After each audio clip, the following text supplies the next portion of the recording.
Nous sommes de retour sur le plateau de Télématin en compagnie de Nicolas Duvauchel et Jérôme Cassou nous a rejoint avec ses chaussures dorées. Et sa cravate. Bah oui, je développe mon côté clo-clo.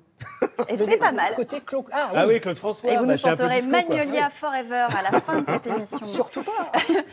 On va parler d'un artiste qui s'appelle Bruno Catalano, qui Bah est oui. sculpteur. Ah ouais. On ne connaît pas forcément son nom, mais je suis sûre que tout le monde connaît son travail. Et la galerie Bartou lui rend hommage en ce moment. Bah, c'est vrai que si vous regardez les œuvres de Bruno Catalano, en fait, il émerge dans le grand public au moment du confinement parce qu'il sculpte des voyageurs dont une partie du corps a été enlevée, comme déchirée dans la matière. effacée.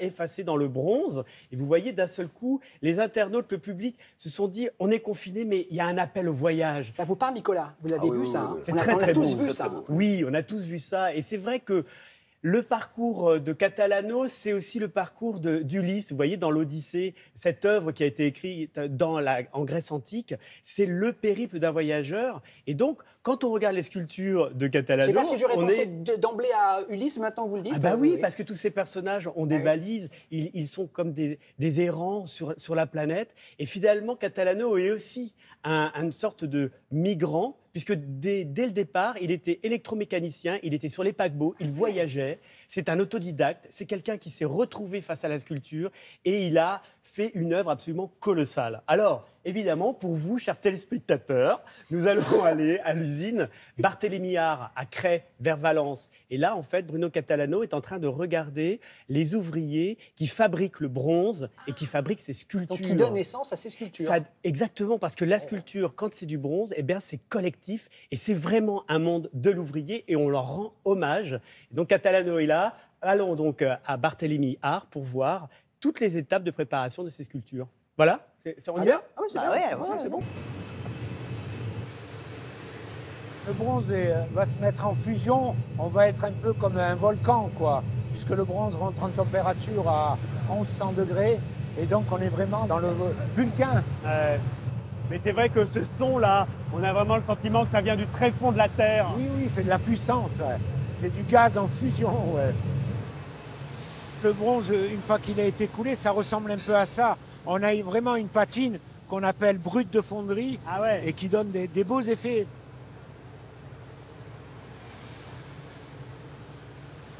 Sa sculpture est composée de 3 morceaux. Il y a la valise, le bas et le buste. Mais c'est vrai qu'elles sont en attente pour être ciselées. En fait, le voyage continue avec ces voyageurs. Finalement, tous ces techniciens sont là aussi pour améliorer.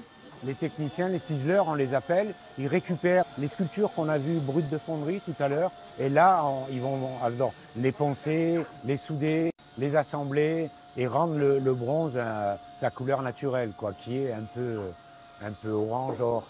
Ils ont vraiment une part de responsabilité. Il ne s'agit pas qu'ils enlèvent des détails que moi j'ai voulu mettre dans ma sculpture, quoi. Oui, parce qu'en fait, vous êtes quand même un sculpteur dans l'hyper-contrôle. Oui, tout à fait, ouais.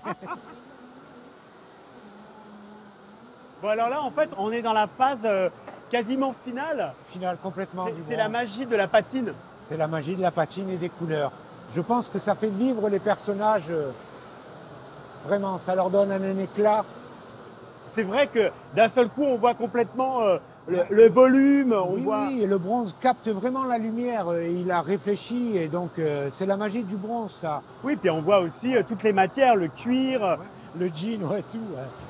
Et c'est vrai qu'on a des personnages très contemporains dans leur habit, quoi. C'est pas du siècle dernier, quoi. Ils sont vraiment d'actualité. Ah ouais, j'ai même le même sac. Mais ouais, mais il y a des gens qui se retrouveront dans les baskets. Ah mais aussi. oui, dans les baskets. Mais voilà.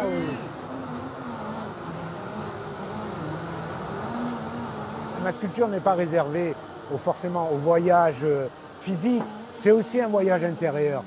Et quand on voyage à l'intérieur de sa vie, on laisse des choses derrière soi, ou on a des choses qu'on veut cacher. Et moi, ça s'exprime à travers le vide, quoi. Dans le vide, on peut tout mettre. Ah, il y a de la philosophie dans le travail de Catalano. Alors, vous pouvez le découvrir au bord de l'océan, hein, quand vous allez vous promener à Venise, du côté de Marseille, mais surtout à la galerie Bartou, avenue Matignon dans le 8e arrondissement à Paris. Là, c'est vraiment une exposition immersive. Vous allez aller vraiment à l'origine de sa sculpture, d'où ça vient, comment il fait, et c'est vraiment se baigner dans l'univers du voyage. Merci beaucoup, Jérôme.